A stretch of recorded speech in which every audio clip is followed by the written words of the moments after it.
Uno de ellos es nuestra manera de estudiar. Ahora en casa, con la proximidad de nuestros seres queridos, es muy necesario practicar nuestra tolerancia con los demás. Para lograr esto es fundamental tener empatía con quienes nos rodean. Esto es ponerse en los zapatos de los otros, no hacer lo que no queremos que nos hagan. Además, es una excelente oportunidad de practicar el aprendizaje colaborativo con nuestros familiares, lo que nos permitirá reforzar todo lo que aprendamos día con día y comprobar que para llegar al conocimiento hay muchos caminos. Estamos transitando por uno muy importante desde casa y con nuestras familias. Para eso, la Secretaría de Educación Pública ha concebido Aprende en Casa, donde continuarán con sus estudios desde su hogar. En esta nueva forma de aprender es muy importante ser disciplinado y cumplir con los horarios de sus clases. Es muy importante que preparen y enriquezcan su carpeta de experiencias de cada clase, pues al regreso a la escuela servirán para su evaluación. Algo que debemos tomar en cuenta es que para estar sano es recomendable estar activo y en nuestro Aprende en Casa encontrarás algunas recomendaciones de pausas activas. Con las cápsulas de Suma Minutos fortalecerás tu salud física y mental. Por supuesto, no olviden continuar con sus hábitos de higiene y en su casa para evitar el contagio y propagación del COVID-19. Lavarse las manos frecuentemente durante 20 segundos. Estornudar o toser cubriéndose con la parte interna del brazo. Conservar siempre la sana distancia. Ahora, ya que tienen listos todos sus materiales para estudiar, ¡comenzamos!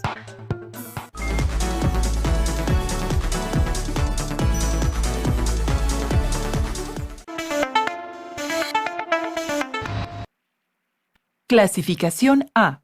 Apto para todo público.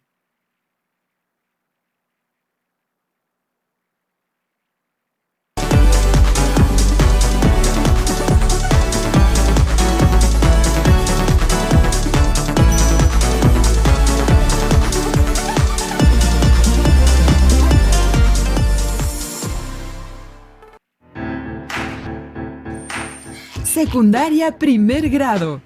Formación cívica y ética. Gobernantes y gobernados. Identificar la manera como se toman decisiones en democracia y conocer la importancia de las leyes, así como las responsabilidades de gobernantes y servidores públicos. Bienvenidas y bienvenidos a la programación de Aprende en Casa, una propuesta de la Secretaría de Educación Pública para fortalecer los aprendizajes. Gobernantes y gobernados. Es el título de esta sesión de formación cívica y ética de primer grado. Antes de empezar, tengan cerca hoja y lápiz para hacer anotaciones que podrán anexar a su carpeta de experiencias. Recuerden registrar ideas principales, reflexiones y actividades del proceso de aprendizaje que presentarán a su docente. Abordaremos un tema relacionado a la convivencia social y a la toma de decisiones colectivas. La democracia tiene una manera específica, que se diferencia de otros regímenes políticos. ¿Qué ocurre, por ejemplo, en los autoritarios, donde unos pocos toman decisiones por todos y la población no puede hacer valer sus necesidades, demandas e intereses? En este caso, las decisiones políticas casi nunca les benefician. En la democracia, las ciudadanas y ciudadanos participan en las decisiones políticas, unas veces de forma directa y la mayoría de ellas a través de sus representantes.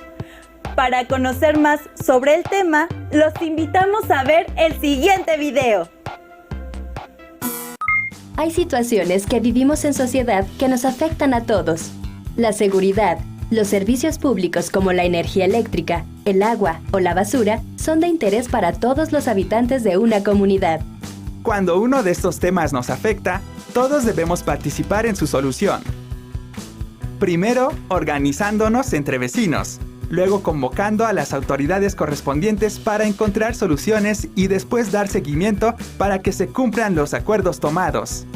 Se llama democracia representativa cuando los ciudadanos ejercen el poder político a través de representantes a quienes eligen por medio de votaciones. La democracia como sistema de vida significa participar en los asuntos de la comunidad, en la toma de acuerdos y decisiones colectivas para el beneficio común, en la observancia y vigilancia de acuerdos. Además, significa respetar la dignidad humana, las libertades y los derechos de todas y todos. Una forma de democracia es la directa, en la que todos toman las decisiones. Cabe aclarar que la ciudadanía no solo se adquiere por haber cumplido una edad específica, sino también por la participación directa en los temas públicos de la vida diaria, con el fin de generar consensos o acuerdos en la resolución de problemas para el beneficio común. Desde la perspectiva de forma de vida, La democracia que señala la ley permite profundizar en el significado de la formación ciudadana de quienes legalmente aún no son ciudadanos, comenzando con el derecho a participar, a ser informados, a asociarse y reunirse, a expresarse y a ser tomados en cuenta en los asuntos que les afectan. la democracia, como forma de vida en el caso de alumnas y alumnos de secundaria, puede entenderse al privilegiar el diálogo como mecanismo para la solución de conflictos, Reunirse, tomar decisiones y participar con el fin de contribuir a la equidad, bienestar de la comunidad y la sociedad. reconocer que la diversidad tiene lugar en un espacio democrático de igualdad, dignidad y derechos de todas las personas y rechazar toda forma de discriminación, Conocer sus derechos y obligaciones como mexicano. respetar, dialogar y aprender de personas con distintos puntos de vista y tradiciones culturales, Los estudiantes adolescentes son capaces de ejercer la democracia cotidianamente, como forma de vida, ya que pueden participar y deliberar en el establecimiento de reglamentos y normas, en las decisiones propias de sus circunstancias, pero aún no de leyes. Por eso, yo participo. Por participación ciudadana, se entiende como la intervención activa y responsable en las decisiones y acciones relacionadas con el desarrollo y el mejoramiento de las condiciones de vida de las comunidades. Esta participación se puede dar en la casa, el barrio, la escuela o en el lugar de trabajo. La participación ciudadana tiene los siguientes principios. Democracia, para dar igualdad de oportunidades a todos los ciudadanos de participar en la toma de decisiones sin importar su ideología, género, religión, grupo social. Corresponsabilidad, que se refiere al compromiso entre ciudadanía y gobierno para decidir en los asuntos públicos. Pluralidad, que permite la participación de todos los grupos sociales, tanto minorías como mayorías que viven en un mismo lugar, para tomar las decisiones que beneficien a todos. Solidaridad se refiere a la disposición de los ciudadanos para asumir los problemas de otros en la búsqueda de soluciones. Esto genera relaciones fraternales y de comprensión de los problemas de los otros. Responsabilidad social, ya sea de manera individual o colectiva, para asumir responsabilidades para la solución de los problemas comunes y dar seguimiento e informar a los demás del avance de sus gestiones. Implica responder por los actos que se realizan. Respeto al reconocimiento de la diversidad de formas de pensar, de propuestas de soluciones, incluso a elegir participar en las decisiones comunes. Tolerancia, al garantizar el reconocimiento y respeto a la diferencia y a la diversidad de quienes conforman la comunidad. Y autonomía, cuando los grupos sociales toman decisiones sin la intromisión de personas que no pertenecen a la comunidad. Un ejemplo de participación de jóvenes mexicanos es el Premio Nacional a las Buenas Prácticas Locales en materia de juventud, organizado en 2014 por el Instituto Mexicano de la Juventud, la Fundación IDEA y el Fondo de Población de las Naciones Unidas en México. De la convocatoria de 2014, se recibieron 84 postulaciones de 23 estados de la República. La propuesta ganadora fue la salud sexual y reproductiva a través de los derechos sexuales y reproductivos de la población adolescente y joven en el municipio de Paracho, en el estado de Michoacán. ¿Y tú? ¿De qué manera asumes la democracia como forma de vida? Hay asuntos que nos interesan a todas y a todos, de los cuales depende nuestro bienestar, el de nuestras familias y el de nuestra comunidad. Al participar activamente en ellos, podemos hacer valer nuestra voz. Ustedes, como adolescentes, pueden y deben participar. Si dejamos que otras y otros tomen decisiones por nosotros, es más probable que nuestros intereses se vean afectados. En la democracia es importante la participación, que por sí sola no garantiza que nuestra posición gane. La decisión que prevalece en cada caso es de la mayoría. Y quienes quedan en posición de minoría deben ser respetados. Tienen derecho a mantener su postura y a luchar por convertirse en algún momento en mayoría. Las mayorías y minorías son cambiantes. Se conforman y varían dependiendo de los asuntos públicos a tratar. Pero hay otra manera de entender el tema de las minorías y la veremos en el siguiente audiovisual. ¿Qué son las minorías? Con este término nos referimos a un grupo de personas pertenecientes a minorías nacionales o étnicas, religiosas y lingüísticas. El término grupos minoritarios no tienen una definición única, debido a la diversidad de culturas que existen en el mundo. Pero lo que sí sabemos es que las llamadas minorías están presentes en todas las sociedades. Se puede decir que una minoría es un grupo dentro de una sociedad más grande. Las minorías son importantes porque expresan el grado de libertad que existe para pensar de manera diferente a la mayoría. Los miembros de los grupos minoritarios suelen estar sujetos a discriminación, prejuicios, segregación o persecución a manos de otro grupo llamado mayoritario. Existen organizaciones que se dedican a mediar para proteger los derechos de las personas de los grupos minoritarios, como la Organización de las Naciones Unidas, a la cual pertenece nuestro país.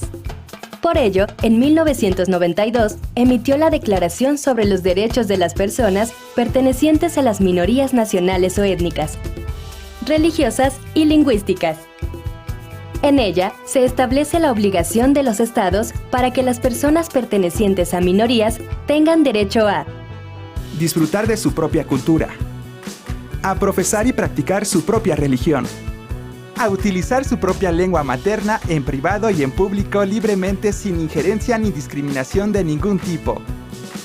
Destaca también que, siempre que sea posible, las personas pertenecientes a minorías puedan tener oportunidades adecuadas de aprender su lengua materna o de recibir instrucción en su propia lengua. Señala también la obligación de los países de promover el conocimiento de la historia, las tradiciones, la lengua materna y cultura de las minorías que existen en su territorio. Todo ello para contribuir al goce pleno de todos los derechos humanos y las libertades fundamentales al que tenemos derecho tú, yo y todas las personas. También con el propósito de luchar contra el racismo, la discriminación racial, la xenofobia y la intolerancia que se vive en todo el mundo de manera particular contra personas de las minorías, la Organización de las Naciones Unidas convocó a todos los países integrantes a la conferencia contra estas prácticas, que se llevó a cabo en la ciudad de Durban, Sudáfrica en 2001.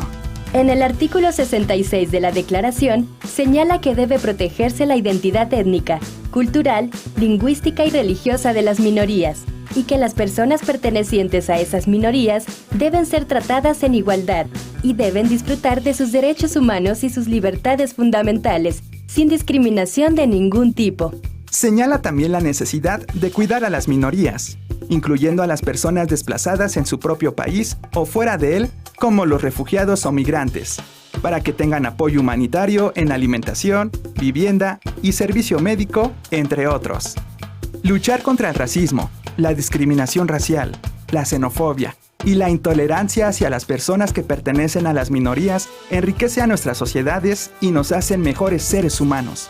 Por lo que hemos visto, la no discriminación y la igualdad ante la ley son dos de los principios básicos de las normas internacionales relativas a los derechos humanos. De acuerdo con esas normas, el mejor medio de prevenir la discriminación y la desigualdad es que los países asuman el compromiso de garantizar la participación efectiva de sus habitantes, mediante la creación de instituciones que permitan a los miembros de las minorías tomar decisiones, ejercer sus facultades legislativas, administrativas y desarrollar su cultura. Es decir, que los grupos de personas de las minorías participen efectivamente en proyectos económicos y de desarrollo, además de evaluar los efectos de estos proyectos. No olvidemos que las niñas, niños y adolescentes son parte esencial de la sociedad, y por supuesto también de las minorías. Por ello, se encuentran protegidos por la Convención sobre los Derechos del Niño. En el artículo 30 señala que en los estados en los que existan minorías étnicas, religiosas o lingüísticas, o personas de origen indígena, no se negará a las niñas y a los niños el derecho que les corresponde, en común con los demás miembros de su grupo, a tener su propia vida cultural, a profesar y practicar su propia religión, a utilizar su propia lengua materna. Como sociedad, es fundamental aceptar y aprender de las minorías. ¿Y tú? ¿De qué manera fomentarías en tu escuela y en tu comunidad el ejercicio de los derechos de las minorías? Prácticamente en todas las sociedades hay grupos que se distinguen de la mayoría de la población, por sus orígenes étnicos o nacionales, por su religión, su cultura o la lengua que hablan. En los regímenes autoritarios suelen discriminar, perseguir, expulsar y hasta suprimir físicamente a esos grupos minoritarios. Debido a esto, la Organización de Naciones Unidas ha aprobado declaraciones y tratados que buscan proteger los derechos humanos de estas minorías, empezando por su derecho a mantener sus costumbres, lenguas y cultura. En las democracias, en cambio, las minorías de cualquier naturaleza están protegidas por las leyes de los países donde viven, igual que el resto de la población. Los gobernantes están obligados a respetar las libertades y derechos, tanto de mayorías como de minorías. Veamos qué importancia tiene esto para nuestro país.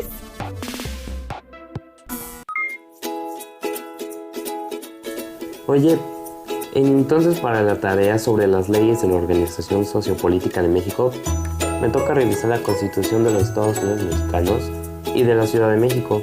¿Y tú qué piensas hacer? Pues yo estoy estudiando la Constitución Política del Estado de Oaxaca.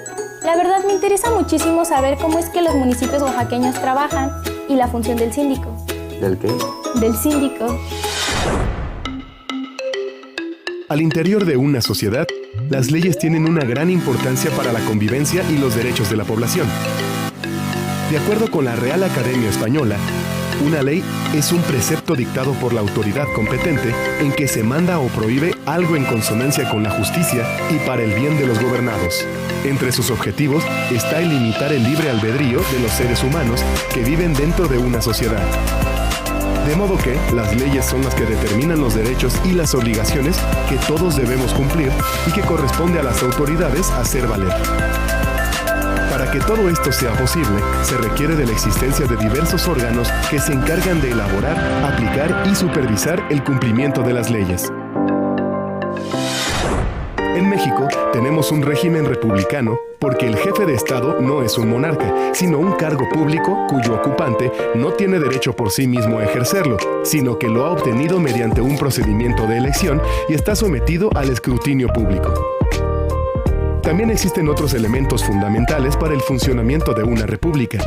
Tal es el caso de la división de poderes. El Poder Ejecutivo Federal tiene la misión de velar por la aplicación de las leyes y lo representa el presidente de los Estados Unidos mexicanos. El Poder Ejecutivo Estatal tiene también la misión de velar por la aplicación de las leyes estatales y lo personifica el gobernador de cada estado. El Poder Legislativo se encarga de hacer las leyes. Está integrado por la Cámara de Diputados y Senadores. Por último, el Poder Judicial es el órgano responsable de impartir justicia y vigilar que se cumplan las citadas leyes.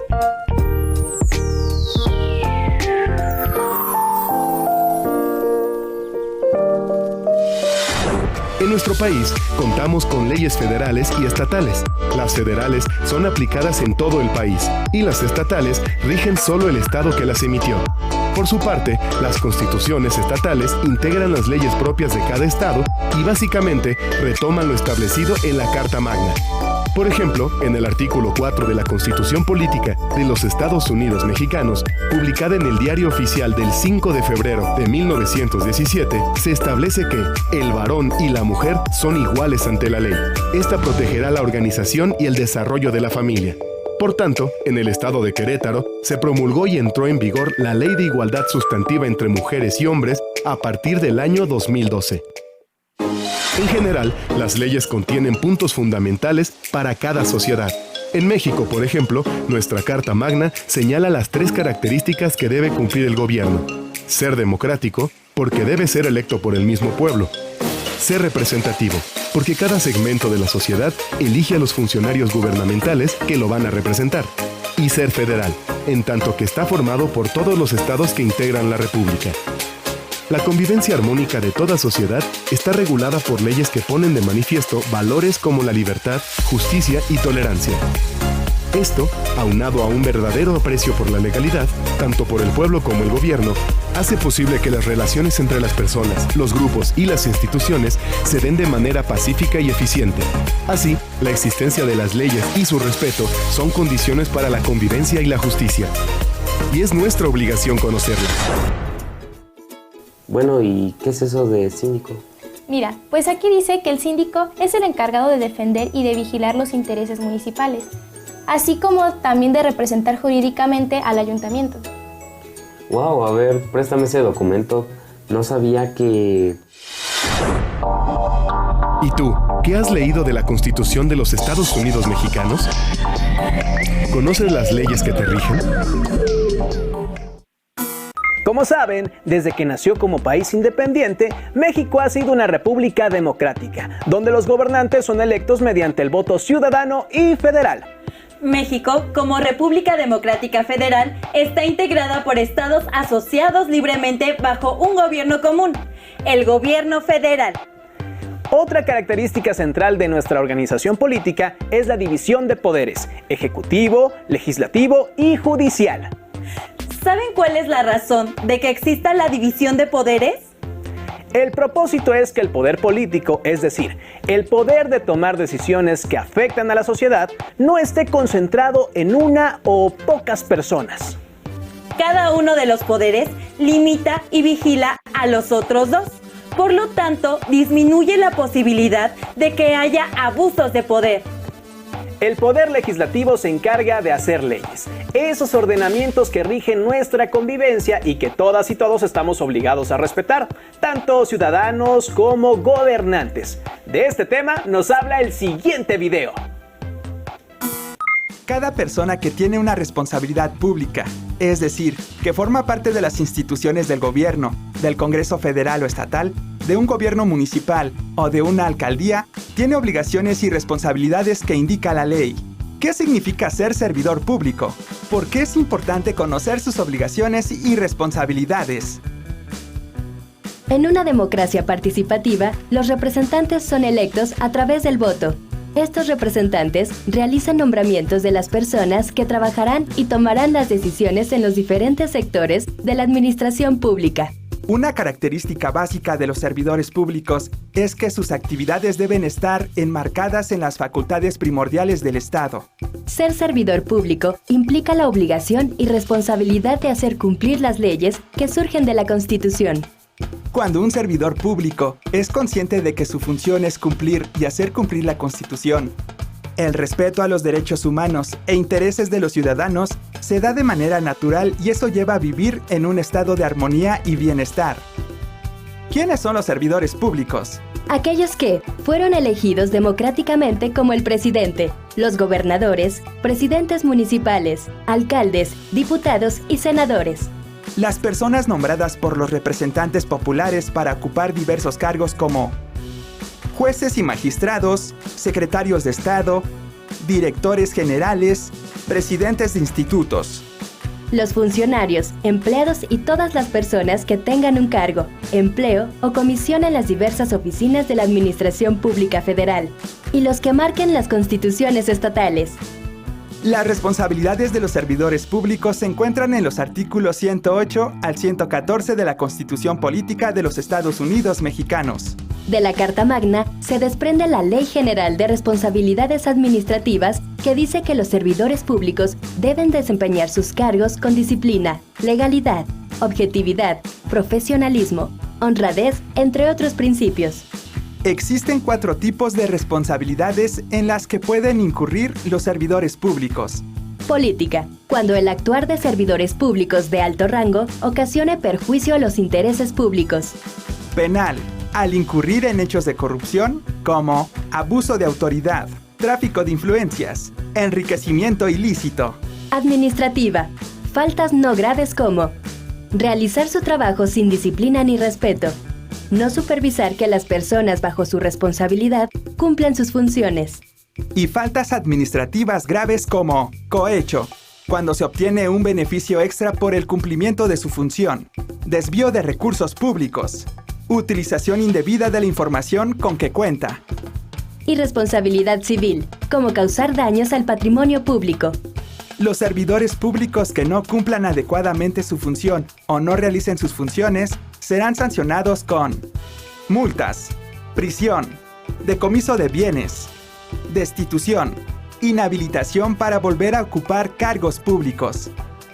La Constitución establece el juicio político a los funcionarios que realicen violaciones graves a la misma Constitución, a las leyes federales que de ella emanen, así como por el manejo indebido de fondos y recursos federales.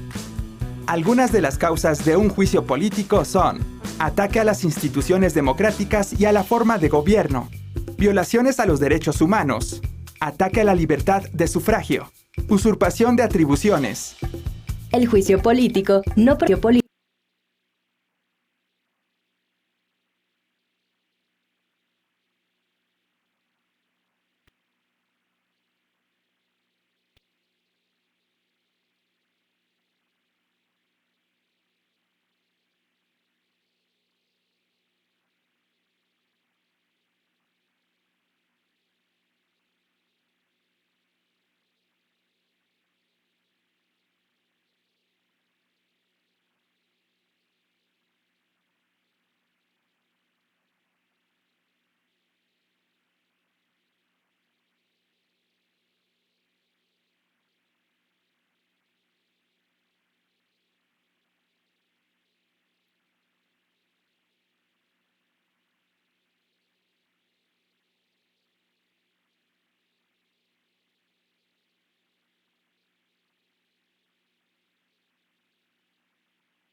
De preferencia, compartan sus puntos de vista con los miembros de su familia para enriquecer sus perspectivas.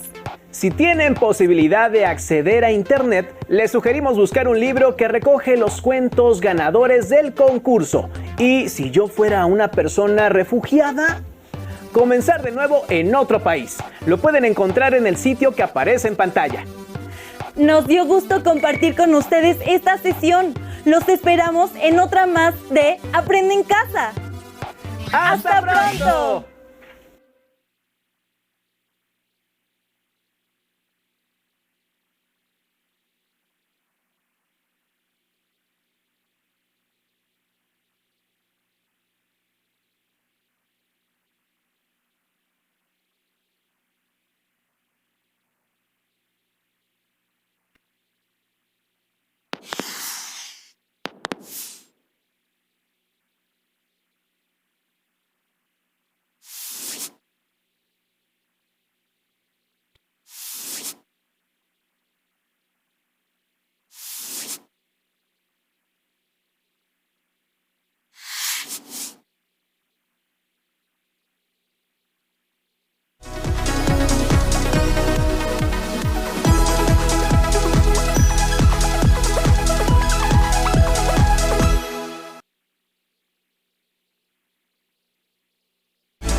Los programas de Aprende en Casa para secundaria contienen lo más importante de los temas de cada asignatura y son una excelente manera de aprender. Por eso te invitamos a que las conozcas y si quieres saber más, las puedes consultar en la página que aparece en pantalla.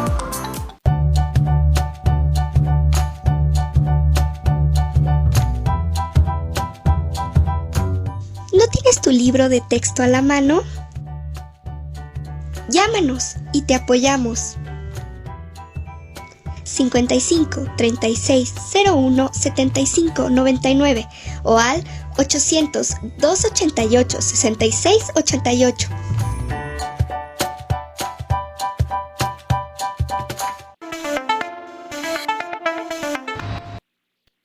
Clasificación A. Apto para todo público.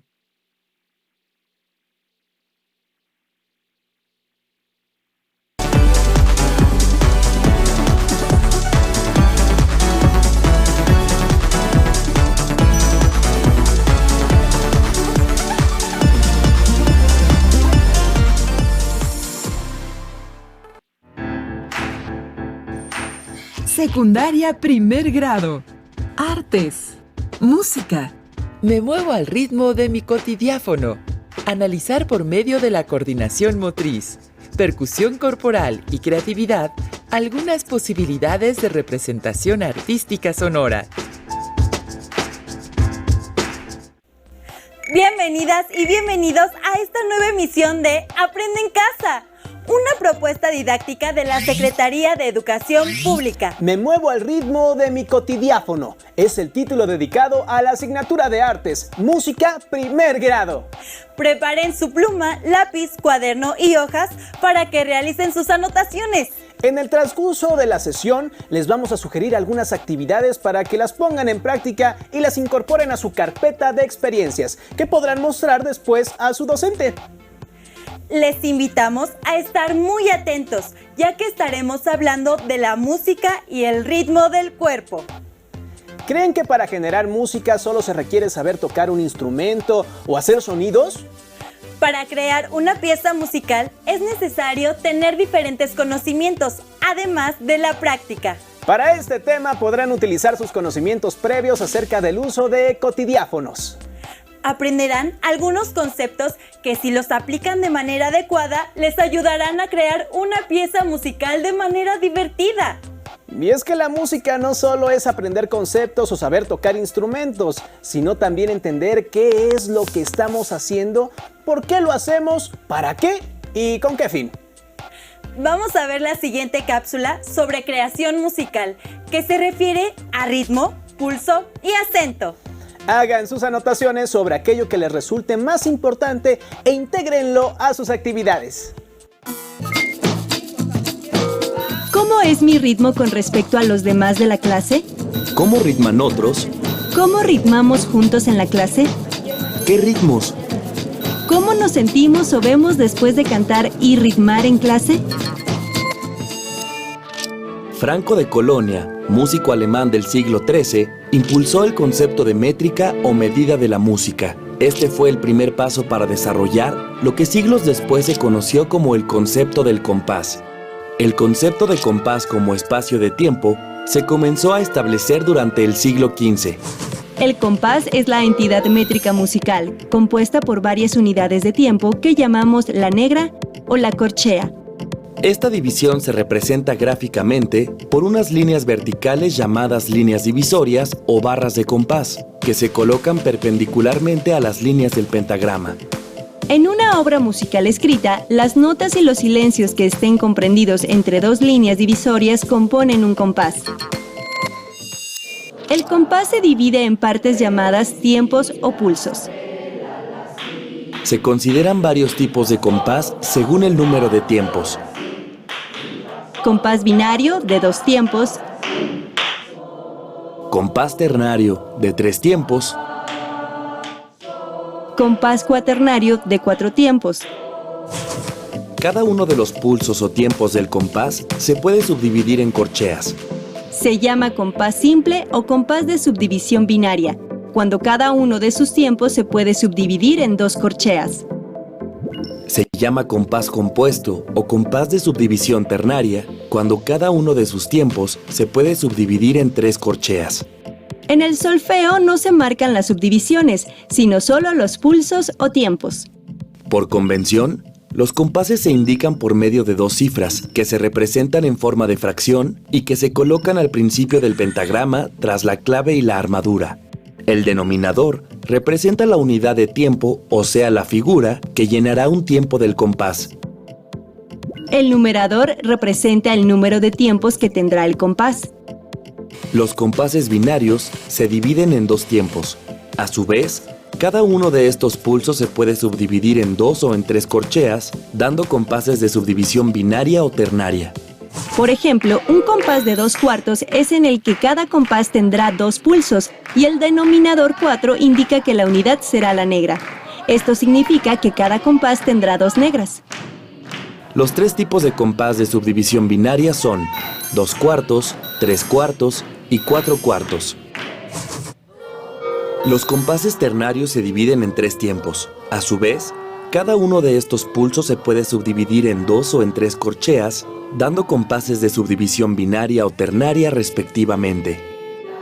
El compás de 3/4 es el único compás de división ternaria, pero de subdivisión binaria que se utiliza con regularidad.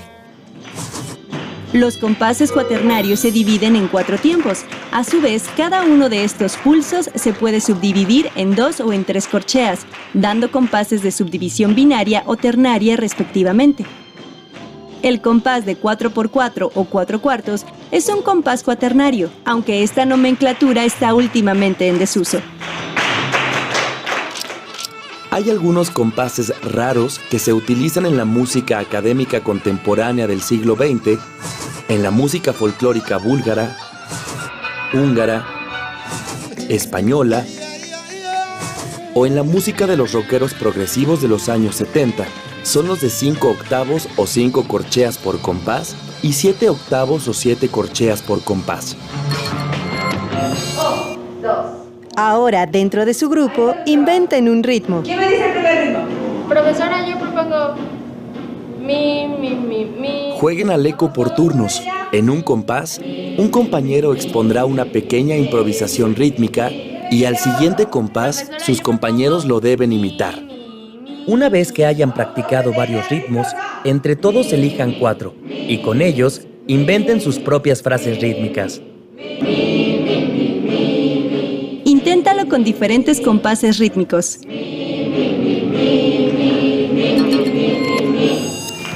¿Entiendo la diferencia entre ritmo, pulso y compases rítmicos? ¿Entiendo la diferencia entre un ritmo binario y uno ternario? ¿Entiendo qué es una frase rítmica? ¿Puedo inventar ritmos con mi cuerpo? Como observaron, en la música es muy importante identificar conceptos que nos ayudan a comprender qué nos trata de decir una obra de arte sonoro. Si comparamos una canción con el cuerpo humano, el pulso equivale al latido de su corazón y los demás sonidos a diferentes funciones del cuerpo. ¿A qué creen que equivale el acento? El ritmo se asemeja a la forma en que un cuerpo se mueve. De hecho, el ritmo existe en todas las artes, utilicen o no sonido. Cuando bailan, necesitan un ritmo, y ese ritmo se los inspira muchas veces la música. Las artes comparten diferentes elementos, por eso es muy importante saber cómo se crea una obra artística, ya que podremos acercarnos más fácilmente a su significado. Observen la siguiente cápsula y traten de sentir cómo funciona el pulso para la música y cómo los cuerpos de las personas se van moviendo con los pulsos. Tengan a la mano su cotidiáfono y traten de seguir los ritmos y sonidos que vean. También intenten seguir los movimientos que las personas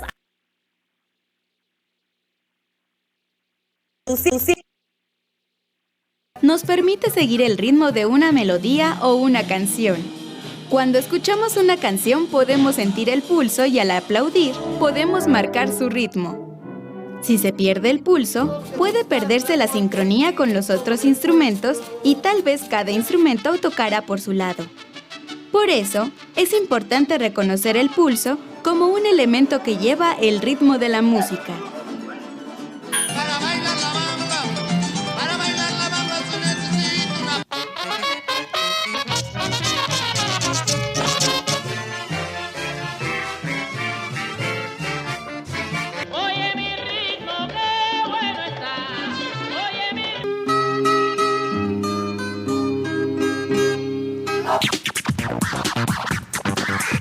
Para reconocer el pulso de la música, pueden llevar el ritmo de diferentes maneras.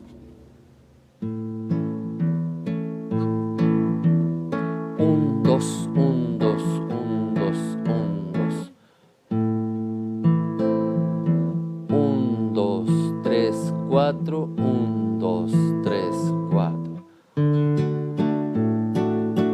dos, tres, un, dos, tres, un, dos, tres.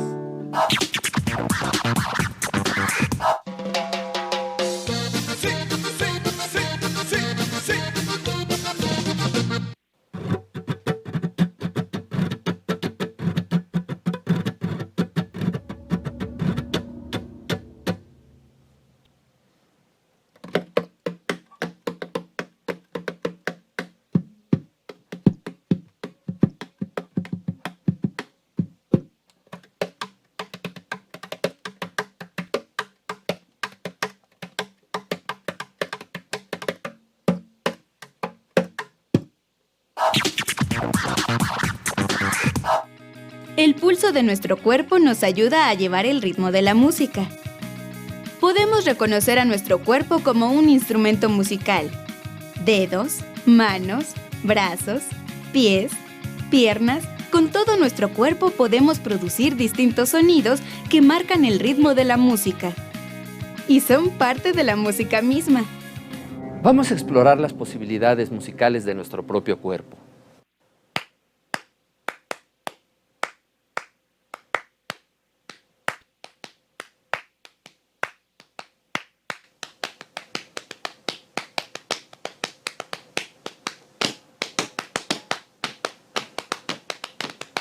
¡Ay, no más, no más! ¡Ay, no más, no más! Becerrero, becerrero, de la hacienda de Tustilla, becerrero, becerrero. Pregúntele al mayoral, que si tiene una vaquilla, que si tiene una vaquilla. ¿Pudieron observar cómo el cuerpo necesita hacer ciertos movimientos para poder producir un sonido específico? ¿A qué creen que se deba? Como decíamos antes de ver la cápsula, es muy importante observar cómo funcionan las artes, en este caso los elementos de la música, y así comprender qué quieren transmitir. Para lograrlo, se requiere analizar con detenimiento cada cosa que vean, escuchen o sientan, porque esta información es la que irá aclarando dudas. Y no solo eso, sino también les dará las herramientas necesarias para que puedan elaborar e interpretar su propia composición musical. Acompáñenos a ver la siguiente cápsula acerca de cómo se crea de una manera interesante y divertida una composición sonora.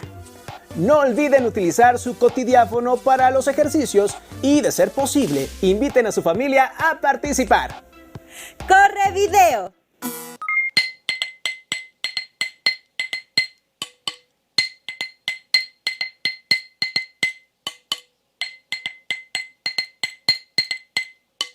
La secuencia rítmica tiene que ver con poder decir las cosas a través de los sonidos. Es como si inventamos frases, que las frases tienen palabras y tienen sílabas. Una sílaba o dos o tres juntan una palabra que en sonidos son motivos musicales o pequeñas células. Por ejemplo, aquí hay una o aquí hay otra. Cuando yo uno una con otra, entonces empiezo, si lo hago de manera repetitiva, a crear lo que es una secuencia rítmica. A veces los sonidos, por ejemplo, también pueden ser agudos o graves, o pueden ser rápidos o lentos. Eso depende de lo que queramos transmitir como mensaje. Veamos el ejemplo de la secuencia rítmica uniendo estas células rítmicas.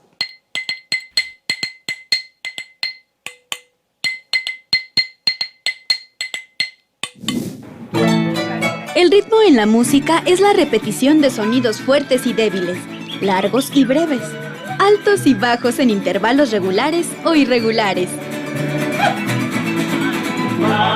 Los ritmos generalmente se relacionan con los estados de ánimo, las culturas y las épocas. ¿Cómo suena este son veracruzano? ¿Qué sensación te transmite?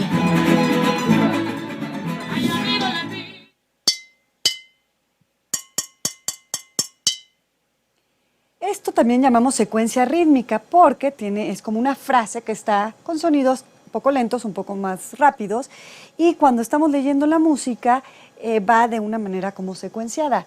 Y para hacer música lo podemos hacer con cualquier objeto de cocina, de la casa, de la oficina, con cucharas, no importa. El sentido es poder hacer diferentes frases musicales. Por ejemplo, ahorita estamos haciendo solo un ejemplo rítmico. Si yo, por ejemplo, lo cambio y hago otro tipo de combinaciones, podemos empezar a jugar más creativamente con ciertos elementos de la música, que en este caso es tocar con objetos sonoros y con frecuencias o ritmos, células rítmicas. Vamos a ver cómo se ve este ejemplo y dice así.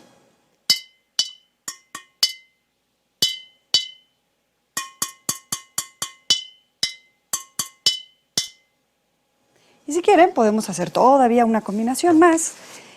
Y la idea es que ustedes inventen sus propios ritmos sintiendo la música. Aquí lo importante es sentirla y después de esto, que puede ser una secuencia o una base, ustedes puedan improvisar cosas más complicadas. Veamos este último ejemplo.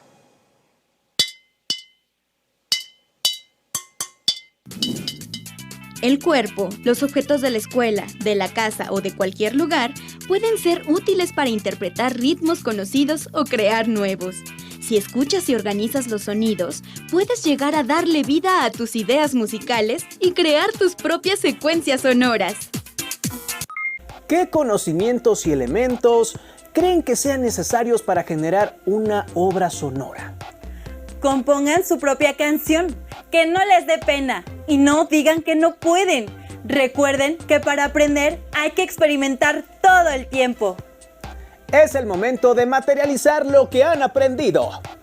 Tenemos un reto más.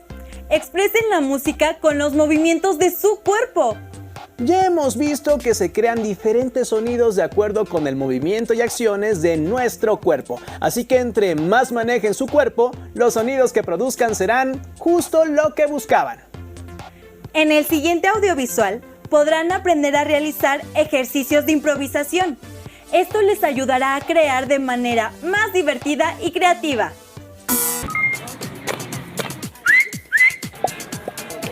¿Imaginas cómo se escuchan todos los sonidos juntos? La música se puede hacer en individual o en colectivo, y siempre es mejor hacerlo en colectivo. Para poder lograr eso necesitamos entender ciertas reglas que nos ayuden a los que estamos haciendo música, podernos comunicar mejor, ensamblar mejor, vivenciarla y finalmente transmitir lo que estamos sintiendo en este momento de manera conjunta. Una de las reglas tiene que ver con la pregunta-respuesta, en donde los mismos músicos vamos entendiéndonos, vamos comunicándonos y por lo tanto vamos expresando. Severo, ¿nos podrías platicar un poco de qué se trata esto de la pregunta-respuesta en la improvisación? Claro, la primera es la pregunta-respuesta en espejo, es decir, que se repite prácticamente lo mismo que se tocó al principio.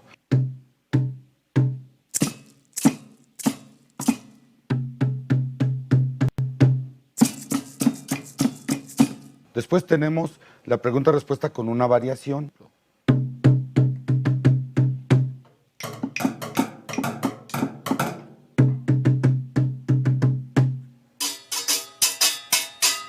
Y bueno, ahora vamos pues a una improvisación. ¡Listos!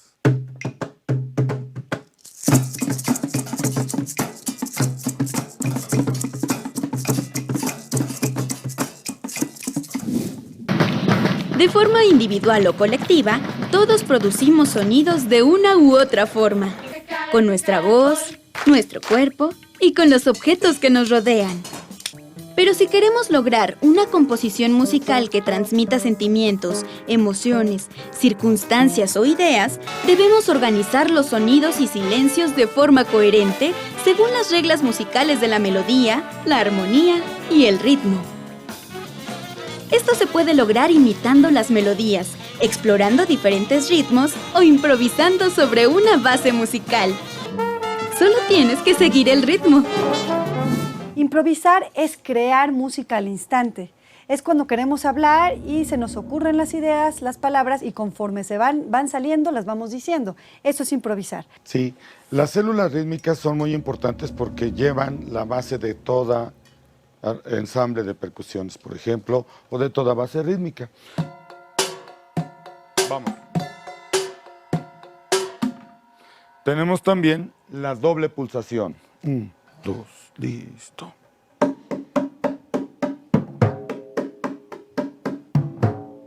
Y podemos tener el complemento, que es lo que va encima de la base rítmica. 1, 2, listo. 2, 3, 4. Silencio.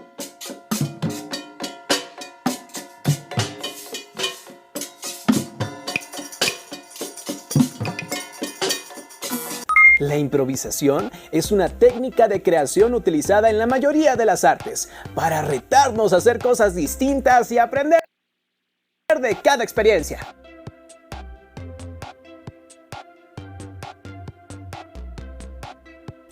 Si tuvieran que transmitir un mensaje, ¿qué composición sonora utilizarían para hacerlo y cómo sería?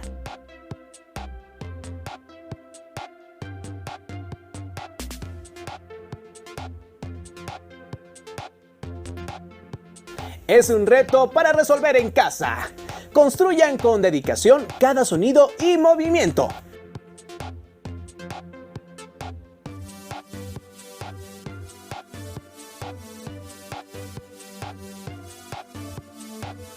Tomen un video o realicen alguna grabación de su composición musical y guárdenla en su carpeta de experiencias. Compartan en familia y disfruten de su composición. Si quieren conocer más acerca de improvisación musical y dancística, les recomendamos que se acerquen al género del jazz. Si es posible, busquen en internet el sitio Capital Cultural en Nuestra Casa, de la Ciudad de México, donde pueden encontrar diferentes eventos y presentaciones. Muchas gracias por habernos acompañado en esta emisión. Sigan las transmisiones de Aprende en Casa. ¡Hasta pronto!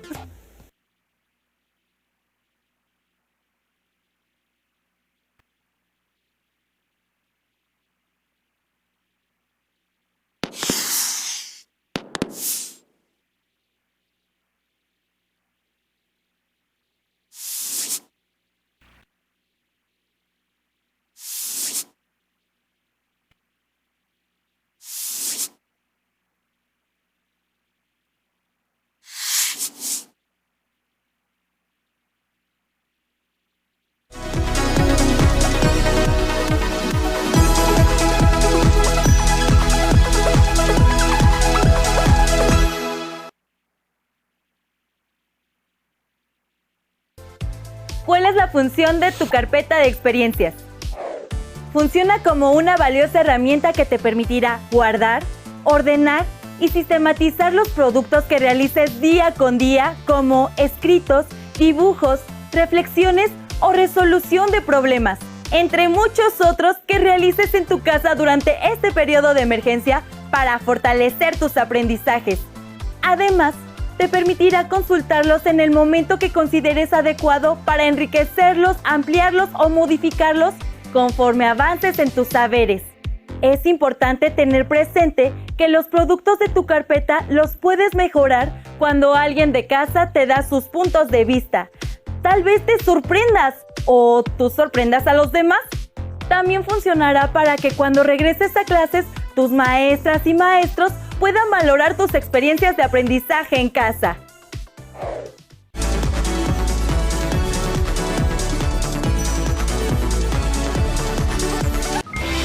Lo más importante de cada tema y asignatura de secundaria lo tenemos para ti en los programas de Aprende en Casa, por lo que de manera rápida y sencilla puedes reforzar lo que estás viendo en la escuela. Conoce más en la página que aparece en la pantalla. Hola maestra y maestro. El día de hoy realizaremos nuevamente un poco de movimientos que nos benefician para nuestra salud, sobre todo para poder disminuir de manera importante los minutos de sedentarismo que estamos teniendo en nuestra población. El día de hoy realizaremos un poco de estiramientos. Nos ponemos de pie y vamos a descender de manera lenta, sin que nos cause algún dolor o esfuerzo. 16 segundos permanecemos en esa posición. 1, 2, 3, 4, 5, 6, 7, 8. Ahora hacia atrás. 1, 2, 3, 4, 5, 6, 7, 8. Separamos un poco nuestras piernas y vamos hacia el frente únicamente 8 segundos. 1, 2, 3, 4, 5, 6, 7, 8. Al frente. 1, 2, 3, 4, 5, 6, 7, 8. Hacia la pierna izquierda. 1, 2, 3, 4, 5, 6, 7, 8. La otra pierna. 1, 2, 3, 4, 5, 6, 7, 8. Nos vamos a mover de manera lateral hacia el lado izquierdo y nos vamos a apoyar en nuestra rodilla. De manera natural, no importa si apoyas o no apoyas en este momento el pie. 8 segundos. 1, 2, 3, 4, 5, 6, 7, 8. Hacia el otro lado. 1, 2, 3, 4, 5, 6, 7, 8. Muy bien. Ahora vamos a estirar un poco nuestra parte del tronco. Hacia atrás es muy importante hasta donde podamos llegar sin lastimarnos y sin sentir dolor. 1, 2, 3, 4, 5, 6, 7, 8. Hacia el lado izquierdo. 1, 2, 3, 4, 5, 6, 7, 8. Al otro lado. 1, 2, 3, 4, 5, 6, 7, 8. Posición para elongar un poco el área de los músculos del hombre, de los deltoides. Vean la posición que estoy realizando.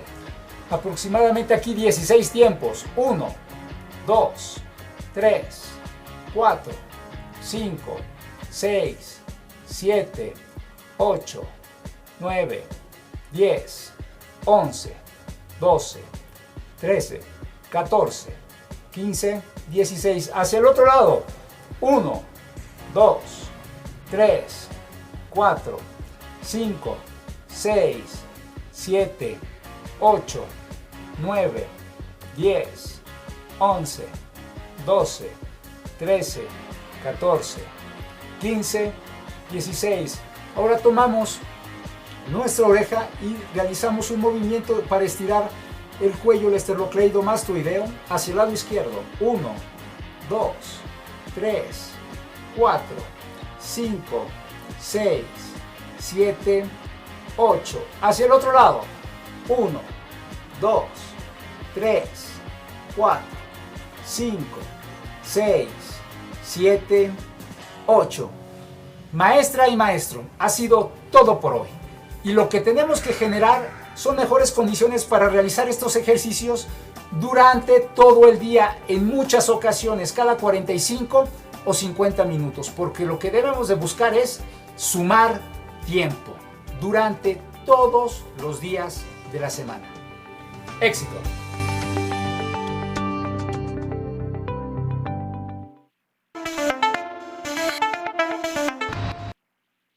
Clasificación A.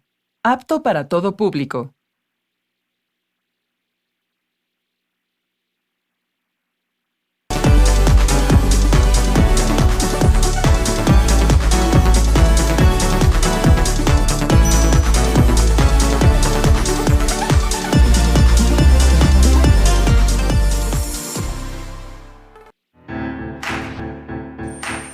Secundaria primer grado.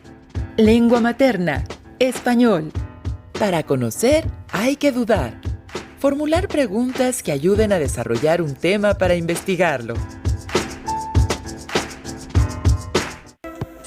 Bienvenidas y bienvenidos a la programación de Aprende en Casa, una estrategia didáctica de la Secretaría de Educación Pública para fortalecer los aprendizajes.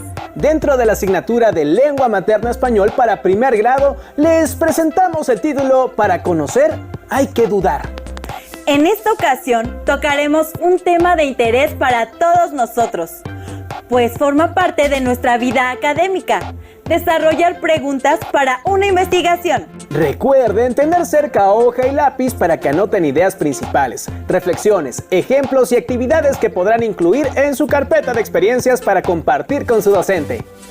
Formular preguntas es parte de la naturaleza humana, pues son el principio para buscar, descubrir, conocer y entender el mundo que nos rodea. En esta emisión veremos que si realizamos las preguntas indicadas en una investigación, es posible llegar a descubrimientos interesantes y generar conocimiento. Antes de comenzar a plantearnos preguntas, veamos el siguiente video. ¿Qué es investigar? Para comprender mejor el proceso de una investigación. Tomen notas para reforzar los aprendizajes. Hoy vamos a hablar sobre qué es investigar. Según la Real Academia de la Lengua Española, investigar se define como indagar para descubrir algo. De hecho, la investigación es una actividad inherente al hombre, pues lo ha hecho a lo largo de su vida para obtener nuevos conocimientos, aclarar dudas y solucionar problemas. Por ejemplo, cuando Isaac Newton lo golpeó una manzana en la cabeza, investigó por qué las manzanas caían de los árboles y así descubrió la gravedad. Para realizar una investigación, se deben seguir ciertos pasos. Hoy, en Radio Compartir Palabra Maestra, los enunciaremos. El primer paso es escoger un tema de interés. Cuando ya está en mente, hay que delimitarlo muy bien para tener un tema concreto y después plantear el problema que se quiere resolver. Segundo, justificar el porqué de la investigación. Hay que tener en cuenta si el tema ya se ha investigado antes, para así darle relevancia al nuestro mediante un enfoque diferente. Tercero, reunir material. Podemos encontrar muchas fuentes de información en Internet. Una recomendación muy importante es revisar siempre que la información sea de fuentes confiables y expertas en los temas que se están investigando, además de tener mucho cuidado de plagiar la propiedad intelectual de otras personas. Cuarto, definir la metodología. Debemos decidir si nuestra investigación va a ser cualitativa, es decir, para generar teorías o descubrir cosas mediante información, entrevistas y diferentes fuentes recolectadas, o cuantitativas, para probar teorías ya existentes y hacer mediciones cuantificables. Quinto, plasmar el trabajo.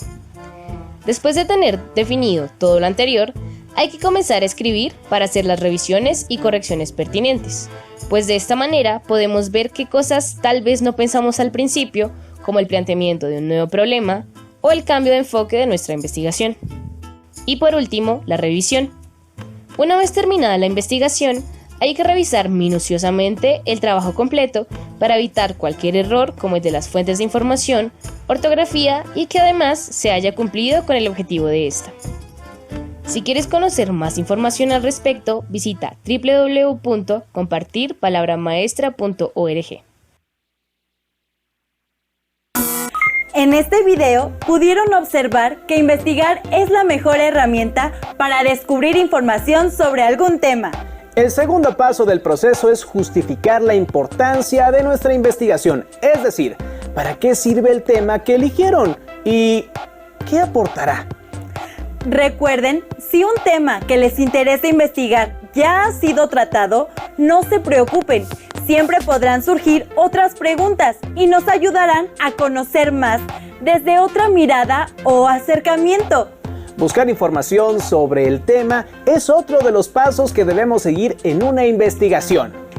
Veremos 2 cápsulas para conocer los tipos de fuentes a las que podemos recurrir y los criterios para seleccionar la información que será parte de nuestra investigación. ¡Corre video!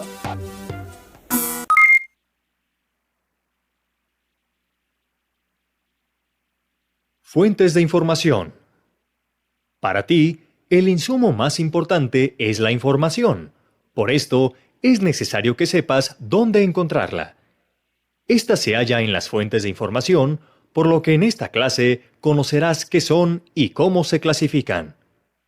Las fuentes de información son documentos o materiales audiovisuales que contienen datos que satisfacen una necesidad de conocimiento o de información. Por ejemplo, una fuente puede ser desde un folleto hasta una base de datos. Las fuentes se clasifican de acuerdo con el tipo de información que proporcionan.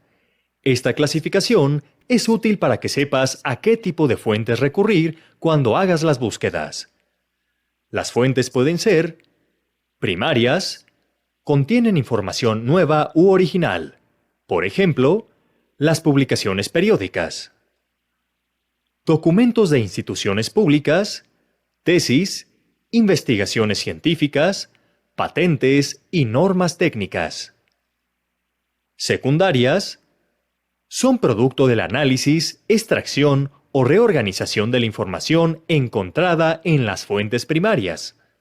Por ejemplo, enciclopedias, antologías, directorios, libros o artículos que interpretan otros trabajos o investigaciones. Esta clasificación también se aplica a la información que existe en Internet, ya que muchas fuentes que antes eran impresas ahora se encuentran en formatos digitales. Ahora que ya conoces dónde se encuentra la información, en la siguiente clase verás los criterios para seleccionarla.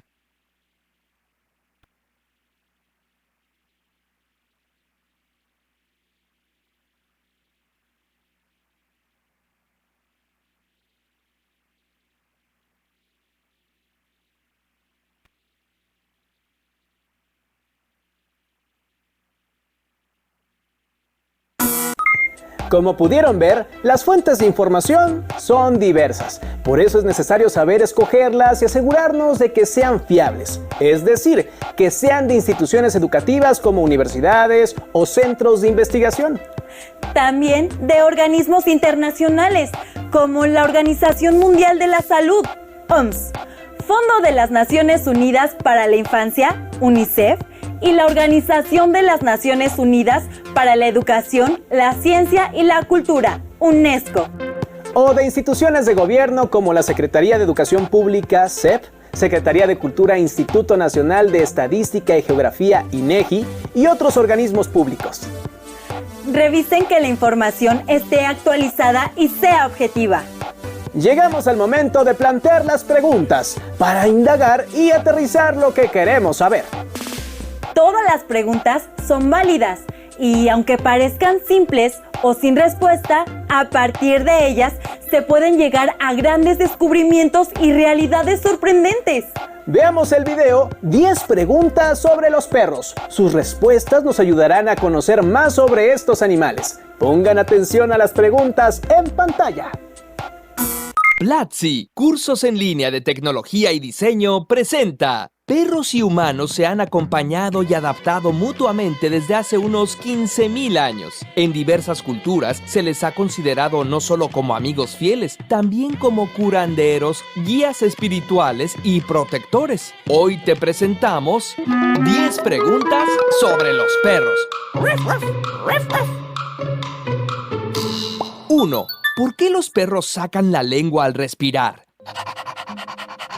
Los perros sacan la lengua al estar cansados, emocionados, ansiosos o inclusive asustados, pero sobre todo cuando tienen calor. Los humanos sudamos para refrescarnos, pero los perros no sudan como nosotros. Únicamente lo pueden hacer a través de las almohadillas de sus patas. Entonces, jadean para regular su temperatura. Al sacar su larga lengua, esta se llena de sangre y crece. Con la circulación del aire, su saliva se evapora y se enfrían su lengua, sus pulmones y toda la sangre de su cuerpo. Por eso es tan peligroso dejarlos encerrados en un auto. Nunca lo hagas. 2.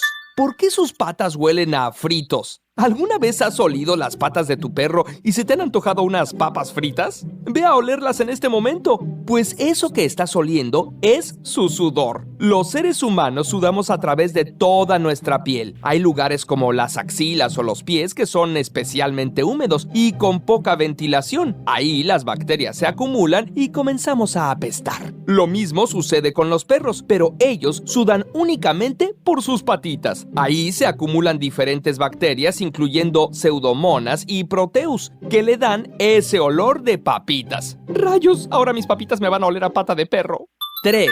¿Por qué los perros ladran a una bicicleta o moto en movimiento? Los lobos persiguen cualquier objeto en movimiento que podría ser una presa. Este instinto fue perpetuado por los humanos durante su domesticación. Los humanos y los perros cazaban juntos y los perros nos ayudaban a derribar a los animales heridos. Hoy en día, los perros persiguen carros o bicicletas debido a este instinto, aunque también se debe a que son territoriales o simplemente por aburrimiento. 4. ¿Los perros ven en blanco y negro? Los perros en realidad ven algo así. Nuestro ojo tiene células llamadas conos y bastones. Los conos son los que nos permiten distinguir colores y tenemos 3 tipos: los que distinguen la luz roja, verde y azul. Los perros solamente tienen 2 tipos: azul y amarillo. Los bastones nos permiten ver en condiciones de baja luminosidad. Los perros tienen mucho más bastones que nosotros y aunque durante el día ven algo borroso, en la noche ven mejor que los humanos. Además, tienen una capa de tejido que refleja la luz, como un espejo detrás de la retina, llamada tapetum lucidum, que mejora su visión nocturna considerablemente y que hace que les brillen los ojos en la oscuridad. ¿Te has fijado? 5. ¿Por qué los perros ladean la cabeza cuando les hablas? Aún no se sabe exactamente, pero gracias a pequeños experimentos hay algunas posibles respuestas. Para verte mejor. Un estudio reveló que los perros con hocicos más prominentes, como beagles o galgos, ladean más su cabeza que las razas de hocicos cortos como los pugs, probablemente porque su gran nariz les estorba, así que ladean un poco su cabeza para ver mejor tu cara. Para oírte mejor. Los oídos de los perros, como los de muchos animales, están colocados de manera horizontal. Dependiendo de su procedencia, un sonido llegará un poco antes y un poco más fuerte a un oído que a otro, lo que permite ubicar fácilmente si un sonido proviene de adelante, atrás, a la izquierda o a la derecha. Pero ubicar el sonido se vuelve más difícil si proviene de arriba, que es donde usualmente estás cuando les hablas. Así que mover la cabeza hace que una de las orejas quede más arriba que otra y así lo localizan mejor. O quizás solo lo hacen para verse más adorables, igual que esa expresión irresistible en sus ojos. Qué bueno que la última razón no fue para comerte mejor. 6. ¿Por qué los perros tienen unos ojos irresistibles? Estudios recientes han demostrado que los perros tienen músculos faciales que los lobos no tienen. Sobre todo, son capaces de mover esos músculos de las cejas y poner cara de "yo no fui". Los perros que evolucionaron mejores expresiones faciales nos parecían más como bebés, más neoténicos, lo que produce oxitocina en nuestro cerebro y nos hace querer protegerlos y alimentarlos. ¡Ah, bribones! 7. ¿Por qué los perros persiguen su cola? Según la etapa de vida en la que lo hagan, quiere decir cosas diferentes. Los cachorros persiguen su cola conforme van conociendo las partes de su cuerpo. Los perros en su etapa joven lo hacen por aburrimiento, para llamar tu atención o porque tienen comezón. Los perros más viejos también llegan a hacerlo conforme su agudeza mental va disminuyendo. Si este movimiento es obsesivo, puede ser una señal de trastorno obsesivo-compulsivo, maltrato o enclaustramiento. 8. ¿Por qué los perros mueven la cola? Mover la cola no solamente quiere decir que está feliz de verte. Un grupo de científicos italianos ha observado que el movimiento de la cola tiende a ir hacia la derecha cuando ven algo o alguien a quien se quieren aproximar y hacia la izquierda cuando se quieren alejar de algo. La posición y movimiento de la cola es una forma de comunicarse contigo y con otros perros, y los entendemos tan bien que hemos adoptado el dicho "con la cola entre las patas". Además, les sirve para esparcir el olor natural de sus glándulas anales y decir "aquí estuvo Fido". 9. ¿Por qué los perros se huelen el trasero? Aunque parezca extraño, esta es la forma socialmente aceptada y correcta entre ellos de decir "hola, mucho gusto". Solo con olerse pueden conocer muy bien a su nuevo amigo. ¿Qué tal? Yo también como de esas croquetas. 10.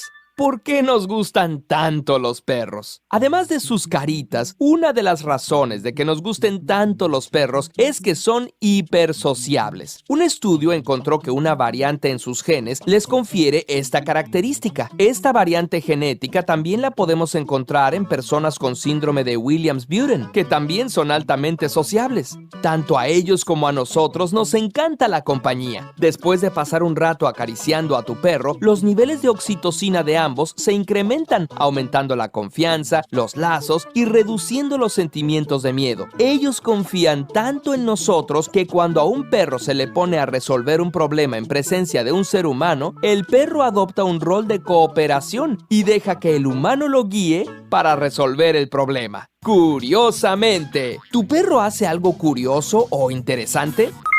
Ahora ya saben más sobre estos pequeños amigos. Como vieron, estas y otras preguntas han constituido la base de investigaciones que nos ayudan a explicar cómo son los seres vivos.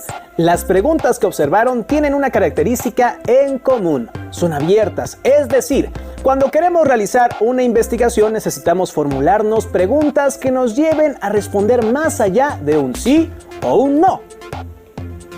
Pueden comenzar una investigación preguntándose ¿por qué? ¿Cómo? ¿Cuándo? ¿Cuánto? ¿Dónde?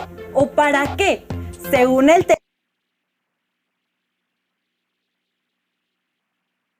tema que les interese. Y a medida que vamos profundizando y conociendo más, salen más preguntas. Se pueden hacer sobre cualquier objeto, situación, lugar o ser vivo que llame nuestra atención. Todas las personas podemos hacernos preguntas que nos lleven a investigar y realizar grandes descubrimientos, como veremos en el caso de nuestro siguiente video, titulado ¿Cómo se estudian los planetas que están fuera del sistema solar? ¡Vamos a verlo! Hola, mi nombre es Paulina Dávila y quiero saber cómo se estudian los planetas que están fuera del sistema solar. La NASA instituyó en los años 90 un instituto que se llama el Instituto de Astrobiología de la NASA. Es un instituto virtual. ¿Qué significa esto? Significa que los grupos que forman parte del instituto no están en un espacio físico, ¿no? Todos encerrados en el mismo lugar. El instituto tiene un grupo de gente que lo administra, ¿no? Tiene un director y tiene secretarias y un grupo de gente, pero el resto del instituto está formado por proyectos, grandes proyectos en los que participan muchos investigadores. Entonces, estos proyectos, por ejemplo, pueden estar en Pensilvania o en California o en distintos lugares o incluso hay grupos formados por gente de muchos lugares de Estados Unidos y de otros países. Entonces, en mi caso en particular, llevo 10 años participando en un proyecto que se llama el Laboratorio Virtual de Planetas. Este Laboratorio Virtual de Planetas forma parte, es un proyecto que es financiado por el Instituto de Astrobiología de la NASA. Entonces, de hecho, mi investigación yo la inicié con ellos, la investigación acerca de la detección de planetas alrededor de otras estrellas. Entonces, este trabajo teórico que estamos haciendo de investigación de cómo serían las atmósferas de planetas alrededor de otras estrellas con vida y sin vida, para ver cuál sería la diferencia y cómo podríamos diferenciar una de otra, ese tipo de investigaciones se hacen de manera teórica en computadoras. Esos resultados sirven para planear misiones, porque entonces nosotros le podemos decir a los ingenieros, mira, nosotros requerimos un telescopio que observe en estos colores, ¿no? Que tenga esta sensibilidad, ¿no? Para que nosotros podamos entonces hacer una diferenciación entre entre los planetas que son habitados o potencialmente habitables y los que son planetas que no tienen vida. Entonces, una vez que se hacen estas misiones, están ahorita en planeación algunas, el telescopio James Webb, que es el que va a sustituir al telescopio Hubble, en principio tiene la capacidad de hacer este tipo de observaciones. Entonces, una vez que nos hacen nuestro instrumento, lo ponen en el espacio, es mucho más fácil allá porque no nos estorba la atmósfera, etcétera. Entonces lo ponen en el espacio y entonces vamos a observar cosas. O sea, también interpretamos las observaciones a partir de modelos. Entonces nosotros decimos, estas observaciones se ajustan a este modelo y este modelo nos dice que el planeta debe tener este y este y este compuesto. Entonces, este tipo de investigación con la que estoy colaborando con el Laboratorio Virtual de Planetas es justamente para planear estas misiones y para después poder interpretar los resultados y saber si realmente nos están diciendo que hay vida en otros mundos o que al menos en ese planeta en particular el que buscamos no hay vida. El video nos dio una breve explicación sobre la investigación en el campo de la astronomía. Vimos cómo las investigaciones en conjunto con otras personas e instituciones han ampliado el conocimiento sobre el universo y aportado grandes avances tecnológicos. Pueden investigar en cualquier área y sobre cualquier cosa. Solo necesitan escoger un tema y formular preguntas que las y los guíen. ¡Inténtenlo! Estamos llegando al final del programa. Reflexionen sobre las siguientes preguntas.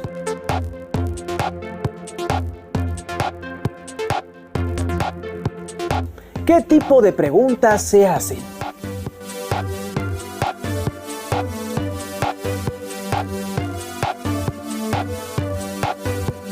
¿Qué hacen para encontrar las respuestas?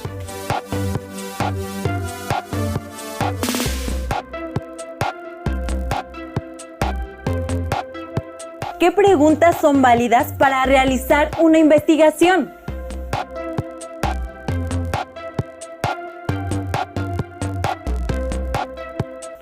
¿Cómo o dónde encontrar información que les ayude en su investigación?